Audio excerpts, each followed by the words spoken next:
Waste గా పడేసే water bottle తో మీ టైం ని చాలా వరకు సేవ్ చేసుకోవచ్చు. అందరికీ వీడియో చాలా బాగా యూజ్ అవుతుంది. వీడియోని అసలు స్కిప్ చేయొద్దు. ఫస్ట్ ఒక వాటర్ బాటిల్ తీసుకోవాలి. అంతకంటే ముందుగా ఒక 1 గ్లాస్ వరకు కూడా మనము బియ్యాన్ని తీసుకొని ఒక 3 అవర్స్ బాగా నానబెట్టుకోవాలి. చూసారా, రైస్ అయితే బాగా నానిపోయాయి. ఇప్పుడు మిక్సీ జార్ లో వేసుకొని వీటిని పేస్ట్ లాగా గ్రైండ్ చేసుకోవాలి.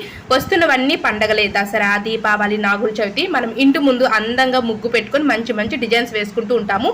ముగ్గు రాని వాళ్ళకి కూడా ఇది చాలా బాగా యూజ్ అవుతుంది.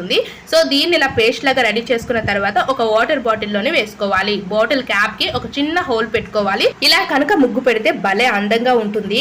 ఒకప్పుడు అంటే దూదిని ముంచి కాటన్ తోటి ముగ్గు పెట్టేవారు, డిజైన్స్ వేసేవారు. బట్ ఇప్పుడు అలా కాకుండా ఇలా వాటర్ బాటిల్ తో చక్కగా మనం డిజైన్స్, నచ్చిన డిజైన్ ఈజీగా వేసుకోవచ్చు. సో చూసారు కదా, మీకు కొంచెం పలుచగా కావాలి ముగ్గు అంటే వాటర్ క్యాప్ కొంచెం హోల్ చిన్నగా పెట్టుకుంటే సరిపోతుంది.